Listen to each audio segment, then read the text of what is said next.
everybody? Welcome back to another episode on Keeping It Real with Credit, and I'm your host Ray from Keeping It Real. And on today's episode, we're going to be talking about what is a 609 letter and what does it actually do and how does it compare with other letters that are out there. Now, if you're new to this channel, consider subscribing because on this channel we talk anything and everything regarding credit, personal finance, tips and tricks on real estate, automotive, finance, you name it, we have it here on the channel. Now, without further ado, let's get on with the topic. So, the Fair Credit Reporting Act, also known as the FCRA, states that any information on a consumer's credit report that cannot be verified, is inaccurate or incomplete, must be corrected or removed. This law protects us as consumers and allows us to dispute any and all of the information on a credit report during the credit repair process. Now, dispute letters are actually created to challenge the negative information with the credit bureaus. Then they have the burden of proof, which means that they have to initiate an investigation and respond to you within 30 business days of receiving the dispute letter with the actual results of the investigation.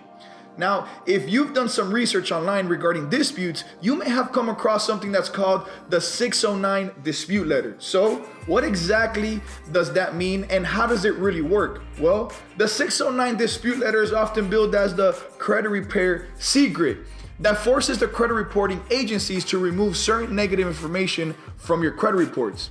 You can also definitely spend a lot of money on these templates since they're all over the place, but there's really no evidence that these letters work more effectively than the regular dispute letters that are out there or something you can generate. So you may be wondering, where exactly does the 609 dispute letter even come from?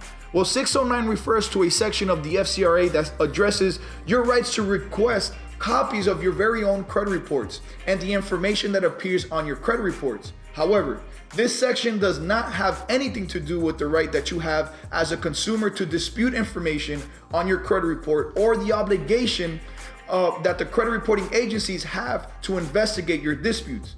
It's actually in 611 of the FCRA where it states that you can actually dispute any of the information that is incorrect or unverifiable, and if it cannot be verified, then obviously it must be removed.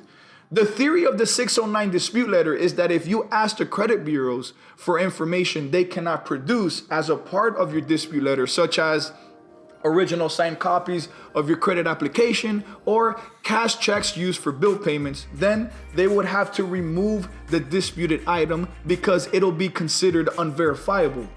Now, keep in mind though that the FCRA entitles consumers to all of the information that the credit reporting agencies have in their system, not the information they do not have in their system. So definitely something to keep in mind. So while you may be able to find information online regarding a 609 dispute letter, there's really no evidence to prove that the letter is more effective than any other dispute letter. The method of delivery for your dispute isn't as important as the rights for your accurate credit report. Now, have you used a 609 letter in the past? And if so, did you have any success with it? Or is it the first time you hear of this type of letter? We love to hear your thoughts below, so make sure you leave us a comment, like, comment, subscribe, share with family and friends, and until the next episode of Keeping It Real with Credit, peace.